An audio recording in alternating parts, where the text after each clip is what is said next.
Lucas 18, do 9 ao 14. É uma parábola que Jesus conta e a gente vai meditar um instante nessa bela parábola do nosso Senhor. Lucas 18, 9 a 14. Olha o que diz o texto. Propôs também esta parábola a alguns que confiavam em si mesmos, por se considerarem justos, e desprezavam os outros. 2 homens subiram ao templo com o propósito de orar, um fariseu e outro publicano. O fariseu, posto em pé, orava de si para si mesmo desta forma: ó Deus, graças te dou porque não sou como os demais homens, roubadores, injustos, adúlteros, e nem ainda como este publicano. Jejuo 2 vezes por semana e te dou o dízimo de tudo quanto ganho. O publicano, estando em pé, longe, não ousava nem ainda levantar os olhos ao céu, mas batia no peito, dizendo: ó Deus, sê propício a mim, pecador. Digo-vos que este desceu justificado para a sua casa, e não aquele, porque todo o que se exalta será humilhado, mas o que se humilha será exaltado. Amém? Amém? Amém. Que texto lindo esse do nosso Senhor. Eu queria pensar um pouquinho hoje sobre a base da nossa confiança para orarmos ao Senhor. De onde vem essa base, ou qual é a base dessa confiança? A ideia que eu quero propor para vocês é a seguinte: de onde vocês tiraram a ideia de que Deus receberia vocês quando vocês estão orando na presença dEle? Por quê? Nenhum líder humano receberia vocês, né? Se vocês fossem falar com um líder, e eu nem estou falando de um presidente do Brasil, ou de um homem muito rico deste mundo. Eu estou pensando até numa autoridade pequena, tipo o prefeito aqui de Suzano, né? Você tem que ter um bom motivo para chegar lá no gabinete dele e conversar com ele. Ele não recebe as pessoas simplesmente.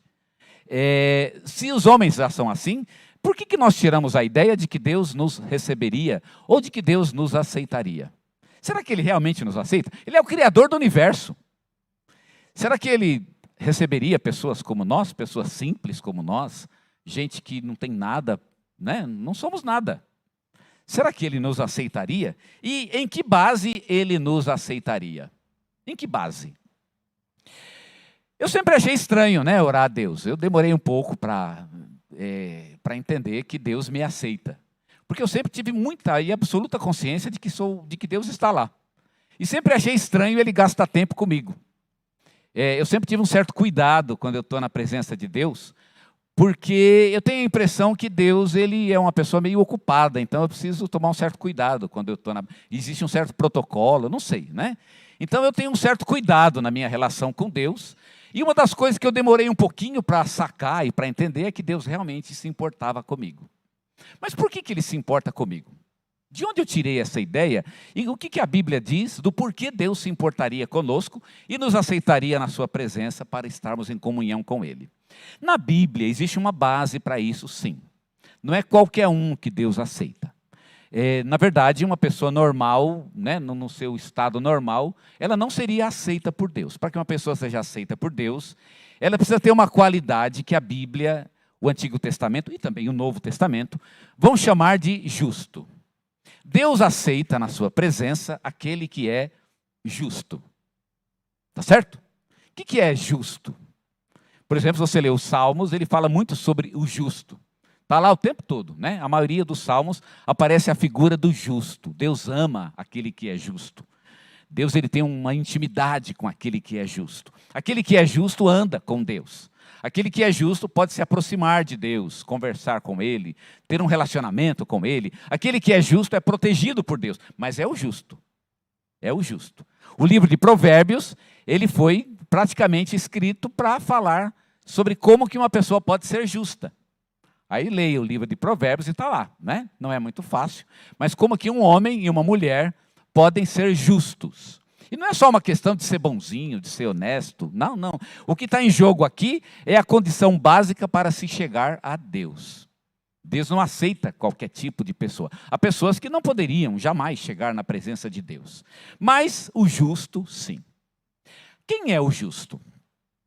Me dê um exemplo, por exemplo, de um justo. Quando eu fico pensando nos justos, aqueles que tiveram intimidade com Deus, e aí começa então o nosso problema. Quem são eles? Quais são esses homens e mulheres justos? Por exemplo, os da Bíblia. Pense nos homens bíblicos, nos personagens bíblicos. Eles são justos. Abraão, por exemplo, foi justo. Davi, por exemplo, foi justo. E aí começam os nossos problemas. Davi, eu não tiro a ideia de que ele foi justo, quem sou eu para julgá-lo, né? Mas eu já li a história de Davi, e eu vou ser bem franco com vocês. Davi cometeu alguns pecados que e olha que eu não sou grande coisa, mas eu mesmo não cometeria aqueles pecados. Eu sou ruim. Não estou aqui, né? Não estou me desculpando aqui e nem me justificando. Mas Davi fez algumas coisas que eu mesmo não faria. E, no entanto, ele fez. E é um justo. Ou não é? Afinal, ele teve intimidade com Deus. Ele andou com Deus. Não é verdade? Abraão, por exemplo, Abraão teve suas falhas. Todos os grandes homens, com exceção de alguns poucos, a Bíblia cita suas falhas. Eu acredito que todos eles tiveram suas falhas. Quem é o justo, então? Por que Deus aceitou esses e não aceitou outros? O que é justo? Parece que esse negócio de ser um justo, ou a justiça de que a Bíblia fala, parece que é sempre um ideal nunca alcançado. Ela diz que a pessoa tem que ser justa, mas cadê o justo? Quem é? E, na verdade, a gente não tem um exemplo prático de alguém que tenha sido realmente um homem justo. Mesmo aqueles que a Bíblia não fala dos seus defeitos, como, por exemplo, Samuel. Samuel foi um grande homem de Deus. Quem já leu a história de Samuel sabe. Não tem nenhum defeito em Samuel. No fim da sua carreira, Samuel desafiou o povo de Israel a apontar um erro dele. Apontem um erro. E aí ninguém tinha nada o que falar dele. Fala, Samuel, nós não temos nada o que falar de você. E, no entanto, Samuel foi um péssimo pai. Os filhos de Samuel, me desculpa de eu falar, mas foram piores do que os meus. Meus filhos não são os melhores do mundo. Mas os de Samuel era pior do que eu. Eles faziam coisas horríveis. Absolutamente. Eu não sei de onde eles tiraram aquele comportamento. Quem conhece a história sabe do que eu estou falando, não é? Ele foi um péssimo pai. E, no entanto, um homem que a gente pode chamar de foi justo. Ora, então, o que é justo? Bem, eu queria pensar um pouquinho com vocês nesse texto, porque ele vai falar exatamente isso. Como é que a gente pode estar na presença de Deus e como ser justo para estar na presença de Deus? Como ter essa condição básica pela qual Deus nos recebe em sua própria presença, principalmente na oração? Como fazer isso? E esse texto é muito legal, porque ele fala de dois homens que oram. E já que o nosso tema é a oração, então olha que bacana, a gente tem aqui exatamente dois homens que estão orando a Deus. Um é recebido por Deus, e um é justificado. O outro, Deus não ouve a sua oração, parece que ele não chegou à presença de Deus. Ele falou algumas coisas ali, mas me parece que a oração dele não foi bem ouvida. E quando a gente lê essa história, a gente fica meio pasmo, não é? Porque, na verdade, o que foi justificado foi exatamente aquele que a gente não esperava que fosse. Era um fariseu e um publicano.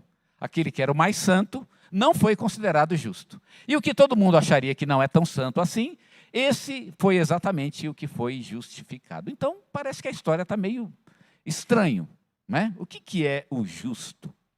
Esse é um texto que fala exatamente sobre justiça.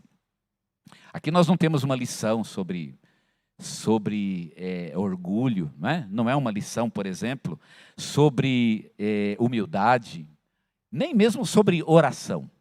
Aqui o assunto é justiça. E ele deixa isso muito claro quando ele fala no versículo 9. Propôs esta parábola a alguns que confiavam em si mesmo por se considerarem justos.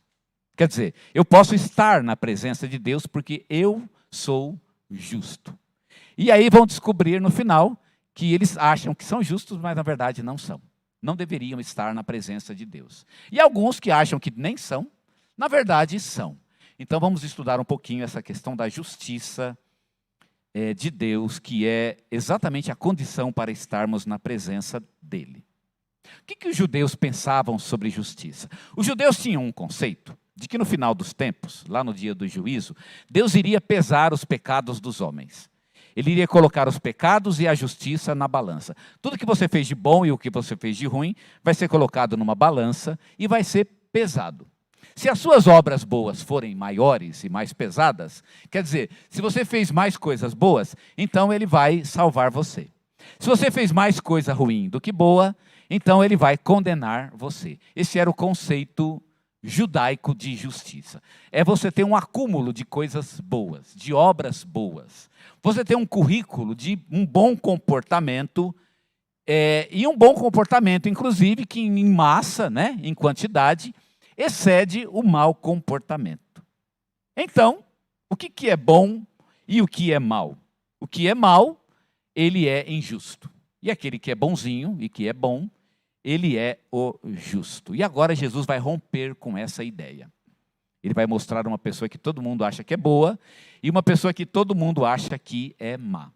Ele vai contar a história de dois homens. E eu quero mostrar para vocês alguns detalhes interessantes sobre essa história. Os dois homens fazem a mesma coisa. Eles têm o mesmo ritual, digamos assim. Primeiro, é uma história de dois. Primeiro, dois homens sobem. Dois homens sobem. Lá no capítulo 18, versículo 9, diz. No versículo 10. Dois homens subiram ao templo. Os dois sobem. Fizeram a mesma coisa. Em segundo lugar, os dois homens ficam em pé. Versículo 11. O fariseu posto em pé. E no versículo 13, o publicano estando em pé. Interessante que os dois estão em pé, fazendo a mesma coisa. Os dois oram. No versículo 11, o fariseu posto em pé orava. E no versículo 13, o publicano estando em pé longe, também orava. O texto não diz que ele orava, mas é bem claro, ele bate no peito e faz uma oração. Dois homens descem. Aliás, os dois estão afastados da multidão. Estão longe da multidão. Versículo 11, o fariseu orava de si para si, dizendo, graças te dou, ó Deus, porque não sou como os demais homens, roubadores, injustos, adúlteros e nem ainda como este publicano. E o publicano, e veja que ele está afastado das pessoas, e ele diz isso em sua oração. O publicano, no versículo 13, em pé, e o texto diz, longe, ele está longe. Longe do quê? Longe da aglomeração. Aqui, se ele estivesse nesse culto, talvez ele estivesse lá na galeria, no último banco, lá no canto. Ele está longe do centro do culto, do centro da atenção. Assim como o fariseu, também está longe, embora o fariseu está longe no sentido um pouco mais no coração, né? Ele se sente longe das pessoas. E dois homens descem. Os dois descem. No versículo 7 diz, no versículo 14, digo-vos que este desceu justificado para a sua casa, e não aquele. Aquele também desceu, mas ele não desceu justificado. Então, vocês observam que os dois homens fizeram a mesma coisa, o mesmo ritual. Provavelmente frequentaram o mesmo culto. E, no entanto, um deles obteve o favor de Deus e o outro não. Um foi ouvido por Deus e o outro não. Bem, nós vimos que há semelhanças entre eles, mas também há alguns desacordos. E eu quero mostrar algumas dessemelhanças entre esses dois homens. A primeira dessemelhança, ou a primeira diferença entre eles, é o tamanho da oração. No versículo 1, No versículo 11, nós temos a oração do fariseu. Eu não vou ler aqui a oração dele, mas a oração dele, eu fiz a conta, ela tem 5 frases. 5 frases. A oração do publicano, ela tem apenas uma linha. O publicano ora uma frase. Então, nós temos, primeiramente, uma diferença no tamanho da oração. Outra diferença entre os dois é o conteúdo da oração. Um agradece, o outro pede. O fariseu é o que agradece. A oração dele, ele começa com as palavras, graças te dou, ó Deus. Portanto, e ele vai seguir na linha do agradecimento. O publicano não agradece. O publicano, ele pede. Ele faz um pedido. E o pedido dele, especificamente, é um pedido de perdão a Deus. A terceira diferença é que um representa a santidade. O fariseu era considerado o santo. Ele era considerado um ícone, um símbolo da santidade, da religiosidade, da espiritualidade do seu tempo. Haviam vários tipos de fariseus e cada um tinha o seu modo de demonstrar a sua espiritualidade. Alguns, por exemplo, gostavam de ficar nas esquinas e eles oravam e eles ficavam, havia uma expressão que o judaísmo usa, que eles ficavam tremendo, provavelmente porque eles ficavam se chacoalhando, e alguns diziam que ele ficava chacoalhando o corpo porque ele estava num momento de profunda santidade. Uma comunhão tão íntima com Deus, que ele ficava chacoalhando o corpo, talvez porque ele não conseguia ficar parado de tanta, né? A santidade é tanta que ele não consegue ficar parado no lugar. Talvez fosse essa a ideia. O outro é um publicano. Ele é um pecador. O fariseu, ele era um homem que buscava um partido, né? Uma espécie de um partido religioso que buscava muito a santidade. O publicano era um cobrador de imposto. E, portanto, ele era uma pessoa rejeitada por todos. Ele cobrava impostos para Roma. Ele cobrava um imposto que era chamado imposto sobre a vida. Então, você tinha que pagar o imposto para Roma deixar você viver. Porque Roma dominava o mundo nessa época, inclusive os judeus. E Roma, por ser a dominadora, ela tinha o direito de matar qualquer um que ela quisesse. Então, ela não matava você, mas você pagava um imposto para continuar vivo. Mais ou menos como fazem os mafiosos aí nos filmes. Não sei se isso acontece de fato, né?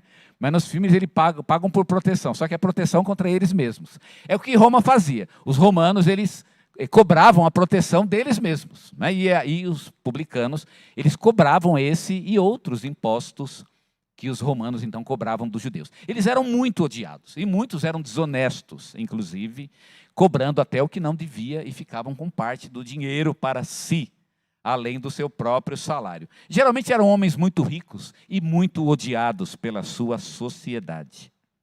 Ele representa o pecado, ele é tudo que o judeu considera e chama de pecado, é tudo que Deus rejeita na cabeça de um judeu. Então nós temos aqui dois ícones, né? Um ícone do pecado e um ícone da santidade. Ambos estão diante de Deus.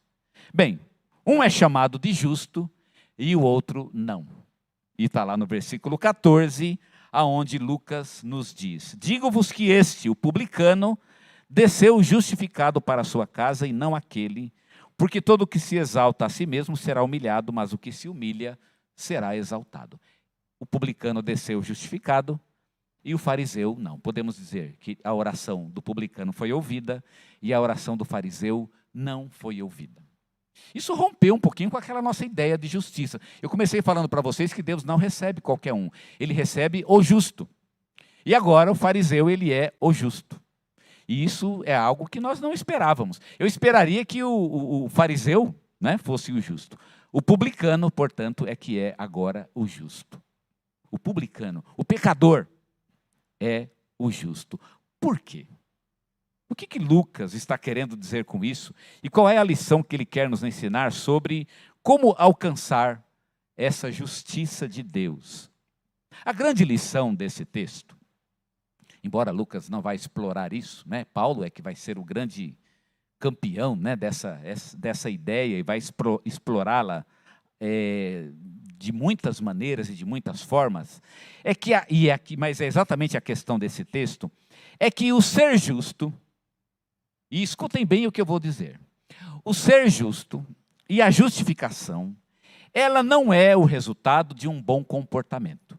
Aqui ninguém está discutindo se o fariseu ele realmente é bom assim. Ele deu um currículo bem bacana dele. Aqui não está em jogo se ele cumpre mesmo aquilo ou não. Talvez até ele faça isso, não é o que está em jogo. O que está em jogo aqui é que a justificação, ela é uma declaração de Deus. E é aqui que começa então o nosso problema. O que é o justo? Justo é aquele que Deus chama de justo. O ser justo é aquele que Deus declara justo. E aí, os irmãos podem então imaginar a consequência disso. Paulo, ele usou a epístola aos Romanos inteira para falar a respeito disso. De que ser justo é aquele que Deus declara justo. Então, se Deus olha para uma pessoa e diz, você é justo, então pronto, você é justo. Ah, mas ele não sei o quê, foi ladrão, bandido, safado. Não, Deus declarou, acabou. Se Deus disse que é justo, não tem mais o que falar. Davi, por exemplo, quando menciona Abraão, né? E fala que Abraão foi considerado justo. Mas aí Paulo diz no capítulo 4 de Romanos, que Abraão foi considerado justo, mas não porque Abraão tenha feito alguma coisa boa, porque ele não fez nada de bom. Ele simplesmente creu em Deus, e isso foi base para Deus declarar que Abraão era justo. Ele cita Davi também como um grande homem de Deus e alguém que foi considerado justo, mas não porque Davi foi melhor do que os outros. Talvez tivesse pessoas até melhores do que Davi. E eu penso que não é muito difícil encontrar alguém melhor do que Davi. Fala a verdade. É difícil ou não? Alguém que, não, pelo menos, nunca tenha matado ninguém, vamos supor, né? Nunca tenha traído sua esposa, por exemplo. Talvez não seja tão difícil encontrar alguém melhor do que Davi. E, no entanto, Davi é considerado justo. Por quê? Davi é considerado justo porque Deus declarou que ele era justo. Paulo, ele fala lá no capítulo 4 de Romanos, uma frase tirada inclusive do Velho Testamento, de um salmo, onde ele diz: bem-aventurado é aquele a quem o Senhor não imputa pecado. E a palavra imputa é a palavra atribui, a quem Deus não atribui pecado. Não é porque ele não é pecador, ele é pecador. É que Deus não atribuiu o pecado. Ele cometeu todos os pecados que estão listados lá. Mas Deus simplesmente não atribuiu esse pecado. Deus olhou e disse: não, eu não vou considerar o pecado, e você é declarado justo. É mais ou menos assim, é como se Deus pegasse as pessoas e dissesse: justo, injusto, justo, injusto, justo. E aquele que ele disse que é justo e acabou. É simples assim. Quando Deus diz é justo, então é justo porque Deus falou que é. Espero que vocês tenham entendido. Um dia nós vamos falar ainda, né? Eu gostaria um dia, nós vamos ter esse privilégio de falarmos sobre o capítulo 4 de Romanos, que é absolutamente incrível e maravilhoso e nos ajuda a entender esse relacionamento com Deus. Mas isso é um dia. Por enquanto, o que Lucas está colocando aqui é exatamente isso. Por que que o publicano é que é o justo? Porque Deus disse que ele é justo e acabou. Então isso nos levaria a uma outra pergunta. Por que que Deus diz que uma pessoa é justa? Melhor então mudar a pergunta, né? Eu já não faço mais questão de ser justo, tá certo? Ou de tentar manter um comportamento para tentar ser justo. Eu não quero tentar ser justo. Eu já sei que é Deus que vai me declarar. Então a pergunta é: por que que Deus me declararia justo? Por quê? Em que base ele declara uma pessoa justa? Por que que ele faz isso? Essa, portanto, é a pergunta que interessa no texto, e agora chegamos ao problema desse texto. Por que Deus declarou que o publicano é justo e que o fariseu não é justo? Por quê? Chegamos ao problema central desse texto. Eu quero começar mostrando por que que Deus não, quais os motivos que não justificam a declaração de justiça da parte de Deus. Primeiramente, porque não é por isso que Deus declara justo. Primeiro, não é primeiramente porque a pessoa cumpre um ritual. Há muitas pessoas que cumprem um ritual religioso e nem por isso são declarados justos por Deus. Aqui nós temos duas pessoas que cumprem um ritual. Ambos estão no culto, ambos sobem para adorar ao mesmo tempo, eles descem da adoração ao mesmo tempo, cumpriram, portanto, o seu ritual diante de Deus, mas parece que aqui, fizeram cultos diferentes, porque um desceu justificado e outro não. Deus declarou que o publicano era justo. E olha que coisa interessante. Haviam dois cultos no dia. Os judeus, na época de Jesus, faziam dois cultos. E nesses dois cultos, o sacerdote fazia expiação pelo pecado, tanto de manhã quanto de noite. E esses dois homens estão em um desses dois cultos. Eles foram lá para cumprir o ritual. Foram cumprir um ritual. Então não é por isso. Ambos cumpriram o ritual e, no entanto, um deles não foi considerado justo. Não é pela questão de você cumprir rituais. Também não é por causa do julgamento social. Talvez alguém que todo mundo ache que é muito bom e muito santo, não é o mesmo que Deus ache santo e bom. Deus pode considerar uma pessoa que ninguém daria nada por ele e pode dizer que essa pessoa é justa. E ele há de ser, porque Deus disse que é.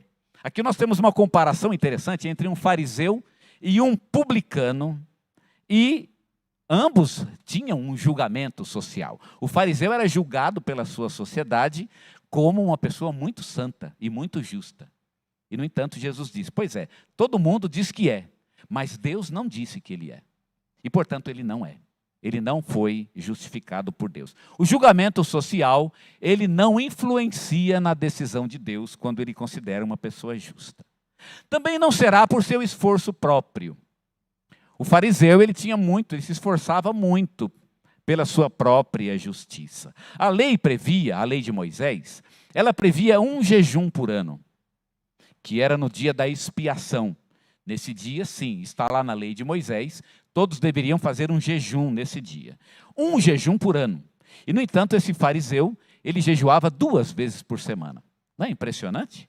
Que esforço esse homem tinha para tentar manter o seu currículo, né, a sua boa moral, o seu bom comportamento. Ele fazia um esforço muito grande. A lei previa, por exemplo, que as pessoas deveriam ofertar das coisas, né, daquilo que ele plantava, mas haviam algumas coisas que não eram necessárias. Por exemplo, Jesus fala dos fariseus que dizimavam o endro, o cominho e a hortelã. Ele provavelmente está falando daquelas plantas aromáticas que as pessoas colocavam na cozinha ou dentro de casa, porque as casas elas não tinham janela, elas eram muito insalubres naquele tempo. Então, para tentar perfumar um pouco o ambiente, eles colocavam algumas plantas aromáticas, endro, cominho e hortelã. E aí havia uma questão que os fariseus levantavam, se deveria ou não dar o dízimo dessas coisas. O fariseu achava que sim. Ué, se você tem um vaso de endro, e o vaso de endro brotou, você tem que dar o dízimo daquilo. Ué, brotou, não brotou? Você vai dar o dízimo daquele endro. Vai dar o dízimo do cominho, o dízimo da hortelã. Alguns legumes, inclusive, na lei, né, de acordo com a lei, eles eram até isentos, né, como o aipo, por exemplo. No Talmud, o aipo era isento. Esse fariseu não ligava para nada disso. Ele dava o dízimo de absolutamente tudo. E ele diz isso: eu dou o dízimo de tudo quanto eu tenho. Vejam o esforço que ele fazia para cumprir a lei, até mesmo acima da própria lei. Ele era um homem que realmente mantinha um bom comportamento e uma boa regra do ponto de vista social. E, no entanto, isso não fez diferença, ele não foi considerado justo. Não é o ritual, não é o julgamento social, não é o esforço próprio. Então, o que é? Por que Deus declara uma pessoa justa? Essa história é muito legal, ela é muito bacana, porque ela ajuda a gente a entender quais são os critérios que Deus usa para dizer que uma pessoa é justa ou não. E isso, para mim, é fundamental, porque eu quero estar na presença de Deus. Eu quero ser justo e ter autoridade para entrar na sala do trono e comparecer diante de Deus. E agora eu preciso saber o que Deus usa como critério para me considerar justo. Bem, analisando esse texto, a gente vê algumas lições que o publicano nos ensina. Primeira lição que nós aprendemos: Deus considera uma pessoa justa, primeiramente, porque essa pessoa se considera indigna. Ao contrário do que a gente pensa, não é o digno da justiça que ganha a justiça, mas é o indigno. É aquele que diz: eu não mereço. Aliás, aqueles que pensavam que mereciam alguma coisa, via de regra, não tinham nenhum relacionamento com Jesus. Eram os que seguiam Jesus de longe. Aliás, foram aqueles que crucificaram Jesus, os considerados mais santos. Aqueles que se aproximavam de Jesus eram aqueles que menos se consideravam dignos. Aqueles que eram nada. É por isso que Jesus só andava com prostituta, com pecador. Jesus vivesse hoje no nosso tempo, ele ia estar cercado do pior tipo de gente que vocês podem imaginar. Eram essas as pessoas que Jesus atraía para si. Por quê? Porque a mensagem dele era uma mensagem para aquele que se considera indigno. É aquele que acha que não merece. A pessoa tem consciência de si, consciência do seu próprio pecado. No versículo 13, Lucas nos diz: o publicano estando de pé longe. E por que ele está longe? Porque ele não se achava digno de ficar entre as pessoas. Eu não mereço estar no culto com essas outras pessoas. Eu sou um pecador. Ele sabia disso. E o texto diz que ele batia no peito, no versículo 13. Não ousava nem ainda levantar os olhos ao céu, mas ele batia no peito. E a expressão bater no peito significa que ele tinha uma consciência profunda e uma tristeza profunda por causa do seu pecado. Irmão, sabe o que eu tenho reparado? Eu tenho reparado que não é todo mundo que tem consciência de pecado. Na verdade, eu tenho sentido que cada vez tem sido mais raro encontrar pessoas que têm uma verdadeira consciência de seu próprio pecado. Isso tem sido cada vez mais raro no nosso tempo. Pessoas que sabem o que são, que sabem que não têm direito, porque nós somos cheios de direito, né? Nós vivemos numa época em que o individualismo, ele é, né, assoberbado, as pessoas, elas são incentivadas a se expressarem a si mesmo, a valorizarem a si mesmo. Todo mundo merece ser valorizado por aquilo que é. E a gente começa a achar que, de fato, a gente é muita coisa, mas aqui está um homem que bate no peito e que reconhece o seu próprio pecado. Lá na cena da crucificação, e essa expressão bateu no peito, ela é usada 2 vezes, aqui e na cena da crucificação. Quando Jesus morreu, o texto diz que muitas pessoas voltaram para casa naquele dia, batendo no peito. Tristes, porque reconheceram que haviam cometido uma grande injustiça. Batia no peito. Sabe o que significa bater no peito? Bater no peito significa castigar o próprio coração. É quando você, de alguma forma, você quer castigar. Por que castigar o próprio coração? É porque eu sei que meu coração é mau. Não importa o que as pessoas dizem, eu me conheço, eu sei que eu sou mau. Eu sei. Tudo bem, talvez mesmo que não seja algo que eu fique, né, que eu fale para todo mundo, mas Deus me conhece. Quando eu estou na presença dele, ele me conhece. Era assim o publicano, ele tinha consciência de sua própria maldade, de seu próprio pecado. Ele tinha consciência de sua indignidade. É isso que Paulo quer dizer quando ele fala, quando sou fraco, então é que eu sou forte. Sou fraco no sentido de que eu sou indigno. Não que Paulo fosse fraco em outras coisas. Paulo não era fraco na oração. Né? Isso aí seria uma blasfêmia falar um negócio desse. Paulo não era fraco no amor. Paulo não era fraco no conhecimento de Deus. Paulo era um homem muito forte nessas coisas. Mas ele diz, eu sou fraco exatamente porque eu sou indigno. A fraqueza a que Paulo se refere é a indignidade. Tem gente que não ora, né? E vai ficar fraco. O Paulo falou que quando eu sou fraco é que eu sou. Meu irmão, você é fraco porque você não ora. Tem nada a ver com o que o Paulo falou. Tá certo? Ora que nem Paulo orava e aí você vai ver, né? Você vai conhecer sua própria fraqueza.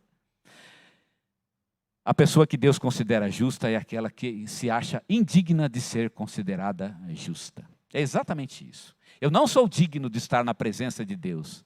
E aí Deus diz, pois é, você é justo. Pode ficar na minha presença. Essa é a primeira condição. Segunda condição que o texto nos coloca é que a pessoa ela não se compara com os outros. Ela simplesmente está sozinha diante de Deus e o relacionamento dela com Deus é um relacionamento de mão única. É ela e Deus somente. Ela está só diante de Deus. Ela não se compara com os outros. Porque os outros são abençoados. Já viu gente falar assim? É porque Deus abençoa, não abençoa eu. Eu já ouvi isso algumas vezes, né? Porque Deus, eu não acho que eu sou tão abençoado assim, como alguns pensam, né? Mas enfim, mas pastor é muito abençoado, não sei. E por que Deus não me abençoa? Mas, meu irmão, eu vou saber porque Deus te abençoa. Não abençoa porque Ele não quer, uai. Vai fazer o quê? Fala com Ele, vai falar comigo. Não é verdade? O problema é eu e Deus, o problema é meu e Deus. Não é os outros. Irmão, se você é abençoado, não é? Amém. Eu fico feliz, meu irmão, se for abençoado. Fico triste se não for. Mas o meu problema sou eu e Deus. Você está sozinho diante de Deus. Um dia você vai estar sozinho. Por exemplo, quando você for julgado, né? Um dia lá no grande juízo, todos nós seremos julgados por Deus e a gente vai estar sozinho.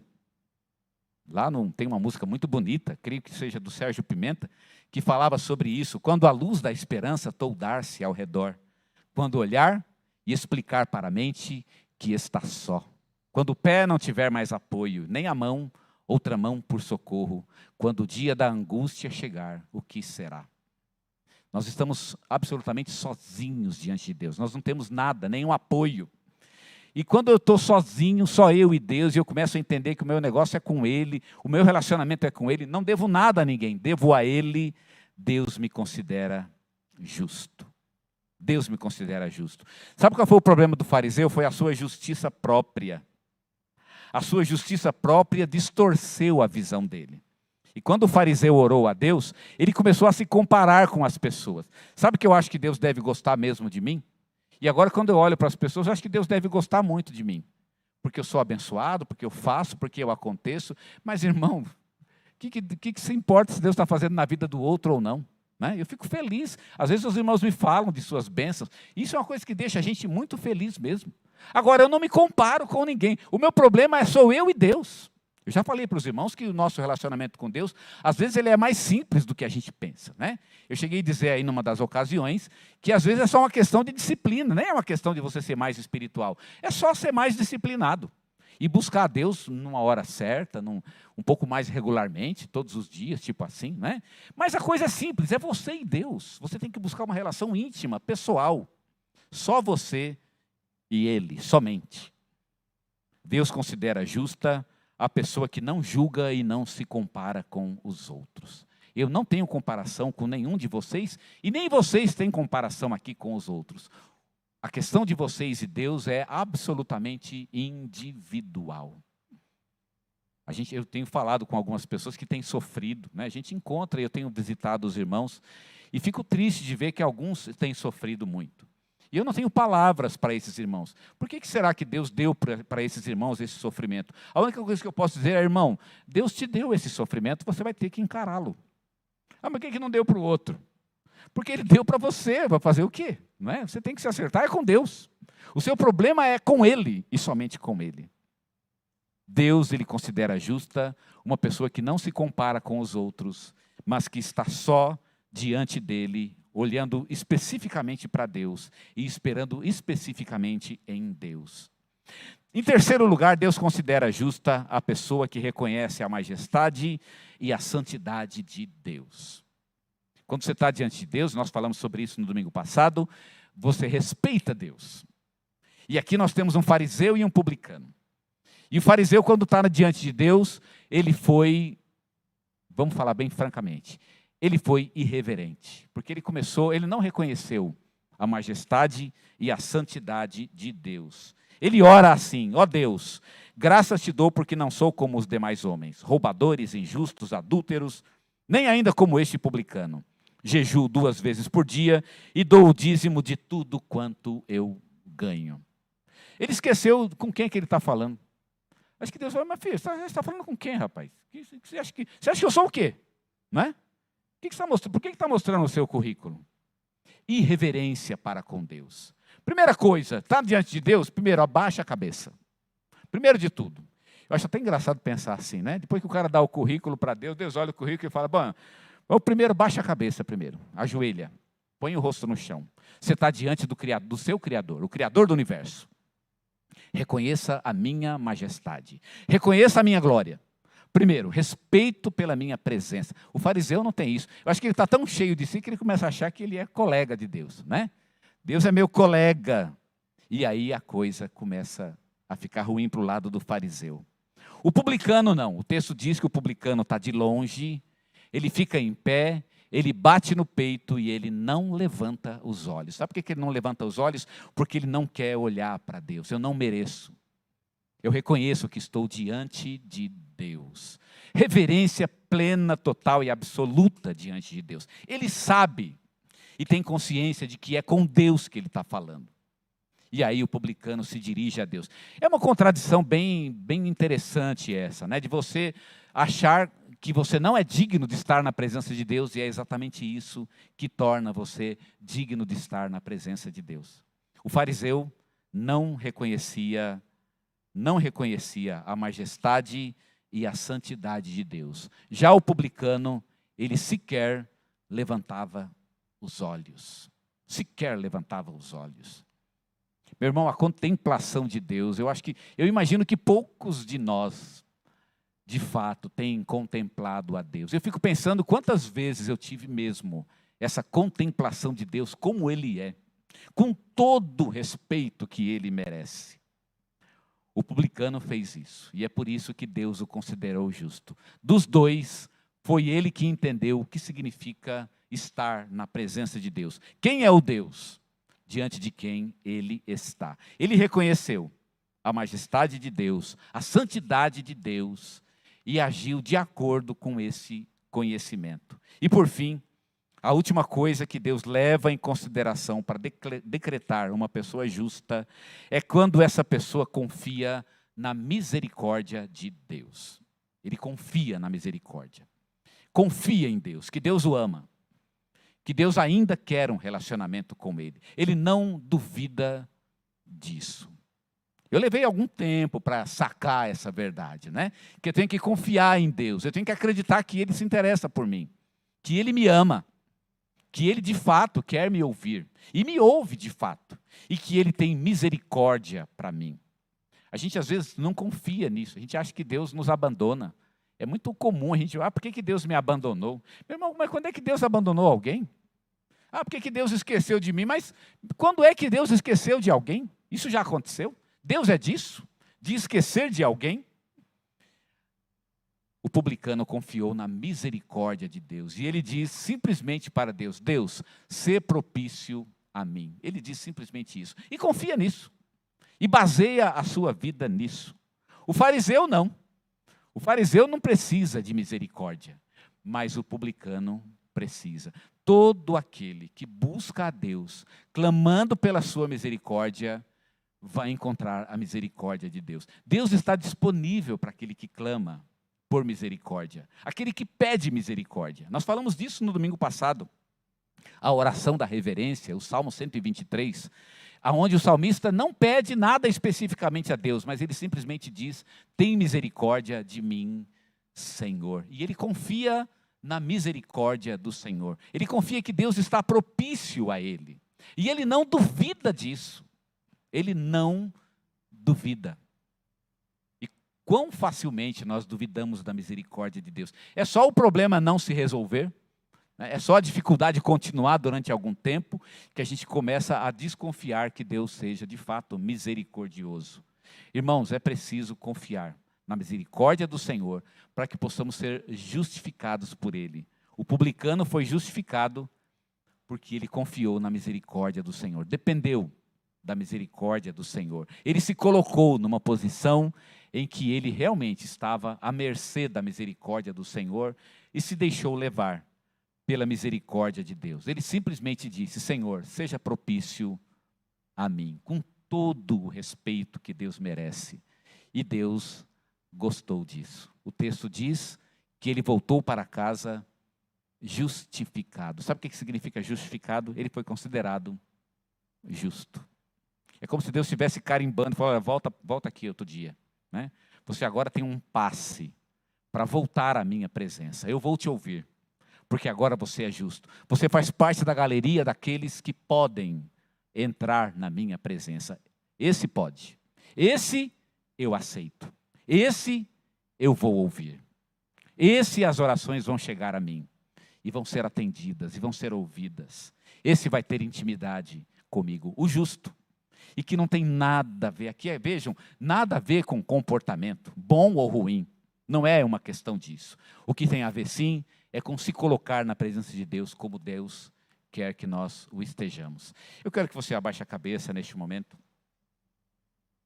Vamos orar ao Senhor um instante. E eu quero que você se pergunte hoje, por que Deus aceitaria você na presença dEle? Por que Deus o receberia? Por quê? De acordo com a Bíblia, Deus recebe aquele que é justo. Mas o que é ser justo? Meu irmão, não é você se esforçar para isso. Não adianta se esforçar para ser justo. Ser justo é algo que tem a ver com a relação direta com Deus. É uma declaração de Deus. Quer orar por uma coisa? Ore para que Deus declare justiça sobre a sua vida. Pede para Deus carimbar o seu passaporte até a presença dEle. E no carimbo vai estar escrito justo, porque Ele disse que é. Aí você vai dizer, Deus, eu não mereço. Eu só mereço o inferno, a condenação. Eu só mereço o castigo, a punição do Senhor. Eu só mereço males, porque é isso que tenho feito. Mas eu estou aqui clamando misericórdia. Esse tipo de pessoa encontra a misericórdia de Deus. Não é aquele que coloca a sua bondade, o seu bom currículo. O que recebe Deus é aquele que se coloca diante dele numa atitude de quebrantamento. O salmista diz no capítulo 51 dos Salmos, a um coração quebrantado, o Senhor ouvirá, o Senhor não rejeitará. Meu irmão, o Senhor não vai rejeitar um coração quebrantado, quebranta. Reconhece quem Ele é, Sirva-o como Ele é. Coloque-se diante dEle, com tudo aquilo que Deus merece, aquilo do que Ele é digno. Dobre-se diante dEle. Dobre o pescoço, dobra a coluna, dobra o joelho. E reconheça a majestade, a glória, a santidade de Deus. Reconheça que você não tem direito naturalmente. E se você tiver direito é porque Deus disse que você tem direito. Então pede para Deus: Senhor, fale sobre a minha vida. Declare justiça sobre a minha vida. É uma justiça atribuída a mim, não é minha. Não é o que eu fiz, não é meu currículo. Não são minhas obras, não é meu esforço próprio. Mas é uma declaração de Deus. Então Deus declara, Senhor, declara. Faz uma declaração sobre a minha vida. E quando Deus faz essa declaração, nós temos um acesso livre à presença dEle. Deus olha para nós e vê em nós a justiça de Cristo. E aí é delicioso estar na presença de Deus e ser ouvido por Ele. Você simplesmente se declara a Ele, reconhece a Ele. Você não faz exigências, você não se compara a ninguém, é só você e Ele, com todo o seu coração, colocando tudo o que você é na presença dEle, todo o teu ser, toda a tua vida rendida, submissa. Você abre o seu coração, você expõe a Deus o seu pecado, sua maldade. E incrivelmente, Deus não há de olhar para o pecado. Entre aqueles dois, o publicano era o mais pecador e, no entanto, foi o que alcançou a justiça. Paulo vai dizer isso em Romanos: onde abundou o pecado, superabundou a graça. Aonde o pecado é muito, maior é a graça de Deus. Então a gente tem que se abrir para essa graça e deixar que ela invada, ilumine nosso coração e deixar que ela domine completamente nossas vidas. A gente tem que se encher dessa graça, dessa misericórdia, desse favor, dessa propiciação de Deus sobre nossas vidas e deixar que Ele domine, que Ele ilumine, que Ele guie, deixar que Ele oriente, deixar que Ele seja tudo em nós. Jamais seremos dignos, jamais. Mas Deus nos declara e, portanto, quando Ele nos declara, nós nos tornamos dignos porque Ele declarou. Deixe que Deus declare sobre sua vida. Peça a Deus que faça isso, que Ele declare justiça sobre sua vida. E aí você vai ter livre acesso à presença do Pai.